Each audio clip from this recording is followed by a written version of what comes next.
Alright, so to understand which edges should be soft and which should be hard, we're going to use everyone's favorite instructional tools for light and shadow, which are the basic shapes.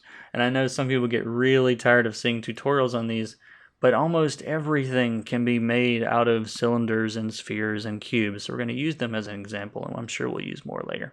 For the sake of our example for this lesson, we're going to say the light is still at the same angle that it is in this picture here from Handy. So our light source is behind all of our subjects here. Okay, it's to the right, but it's still behind them. Okay, so if we were standing in front of it, it's us and then these objects, and then you can see the light behind it. I hope that makes sense. Now, in areas that, so let's think about what the light sees first. We talked about this earlier. So what does the light see?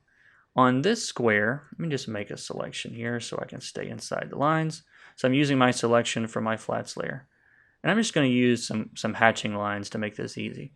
So this light's going to see this side of this cube here. And depending on where it is, maybe the top two, but for now we're just going to talk about the side. So the light's going to reach this side. Let's think about this one. So the light's back here somewhere. And so the line of what that light sees is going to kind of fall about like that. The difference in the side that it sees, the light source sees, and the side that it doesn't see. So it's going to be kind of an edge about like this.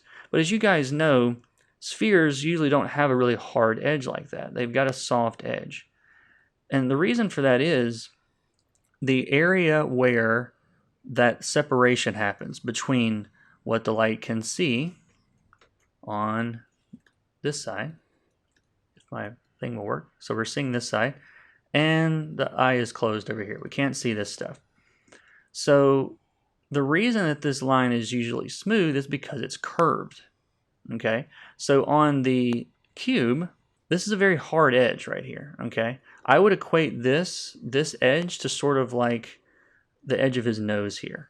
Okay, it's a very distinct difference between one side of his nose and the other. So we have a hard edge. But in places like where his head is, that's a very soft area. So it's a little bit more blended. And if you think about it, it kind of makes sense. So like if our line is roughly through here, then it's going to kind of fall off as it goes around this side here. So it's going to be, if I'm going to get a soft brush and show you guys. And let's see, we don't want to select that or that. So if I just get a soft round brush, it's going to look something like this, right? So the edge is going to be soft because there's no hard edge there. But there is a hard edge on the cube. So when we go back to our example in Handy, so now you can see, just like the cube and just like the sphere, we've got this soft area through here, so the transition is a little bit smoother. But as we get on edges like his nose, it's a much harder edge. You know, this is a much harder edge because you've got this little skin fold here. You've got the orbit of his eye. You know, these are hard edges. So in these places, that's where you're going to see the harder edges in your rendering. And then you can see it's kind of soft again under his chin, a little bit softer than it is on his nose. You need that transition space there to go from light to shadow. We're not doing a hard edge there, we're doing a bit of a blend through there. And then you can see another hard edge on his skin hanging down.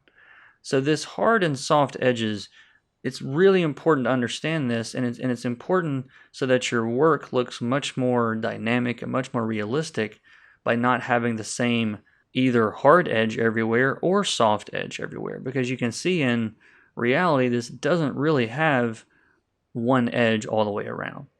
Now, of course, there are some art styles, if you're doing like like an anime type style or something, it's perfectly acceptable, to have, some of these hard edges that create some of these things, because it's more of a cartoony, type effect. But if you're going for something that's a little bit more realistic, then just remember you're going to have places that are soft along that transition are going to be a little bit wider, and then places where that transition is short is where you're going to find those harder edges.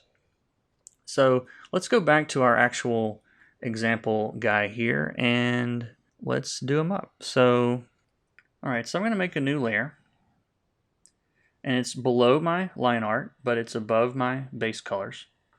And I'm going to set it to multiply. And it doesn't really matter, the color doesn't matter too much at this point, but I'm going to get like just a bright kind of periwinkle blue color there. All right, so I'm going to make a selection. In Procreate, you can hold down 2 fingers and grab the contents of a layer. So I'm just going to grab all of the things that we've colored so far and get in my brush here. Now I'm just using the default flat marker if you're in Procreate, if you're curious. I did set the brush mode to normal. So thinking about my reference, let's go ahead and let's paint this in. I'm just going to kind of paint this with a hard edge to begin with, and we'll worry about hair later. So it's kind of go like this, and using kind of a pretty hard edge on everything. And then underneath here. And I'm doing this kind of quickly, just so you guys can see.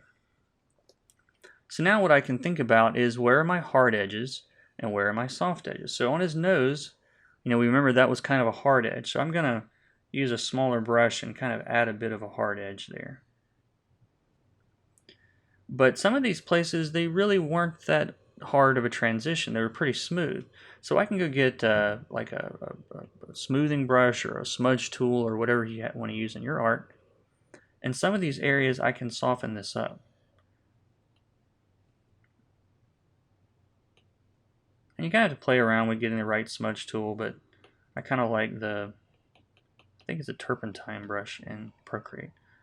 So I'm just kind of softening this up a little bit. But on his neck, I'm going to leave that hard. On his forehead, I'm going to leave that a hard edge, because that part of the skull, it kind of forms an edge there. So now you can see you've kind of got the roundness of his face happening here, but you've got the hard edge on his nose. And again, if you think about why it's soft in places, because it's round at the places where it transitions from light to shadow. That's the key here. The transition from light to shadow. If that area curves away from your light source, then it's going to be a soft, a soft edge. But if it forms more of a harder edge there physically, in that transition from light to shadow, like on his forehead or on his nose here, it's going to be a harder edge.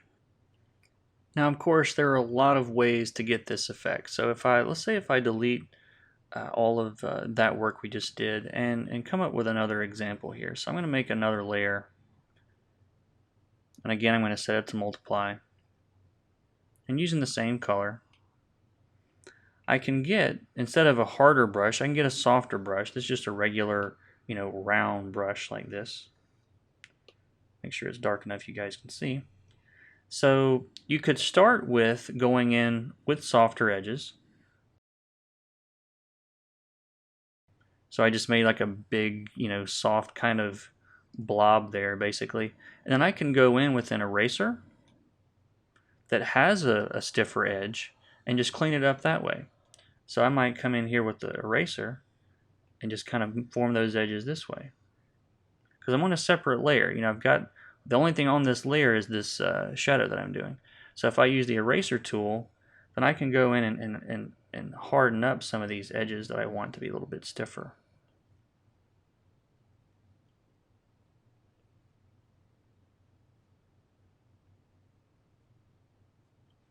But then I've still got my soft edges left over. So there's a lot of ways you can go about doing this. So this concept of hard and soft edges is a really important one to understand, and it's one that you really just have to practice at quite a bit. So if you've got an app like the one that I've been using, play around with it. Set up a light source, for example, like the one we've done, and work on a piece with it, work on a head with it, or whatever it is you want to look at. And then move the light around. If you've got an app like this, just move the light and practice at a different angle. And just get used to looking for, where is it soft? Where is it hard? These cast shadows, we're going to talk about cast shadows later, but these are usually hard. And just kind of play around with those different ways of looking at it. Now, some of you are saying, well, I don't have this app, or I can't afford the app, and I don't want it. Well, that's fine too. What I would do is go into Google, and I searched for, what did I search for? I searched for light and shadow face models. Is what I searched for. And as you can see, there is a lot of them, okay? Tons and tons and tons of faces at different lighting scenarios in different ways. And I would use those as an example. Like I say, if you don't have an app or something that does it, then go through and just find some of these photos and find something that looks interesting and practice, doing a face that way. And I'm focusing on faces primarily because they're some of the most complicated shapes. So if you can figure out how to light a face, you can figure out how to light pretty much anything.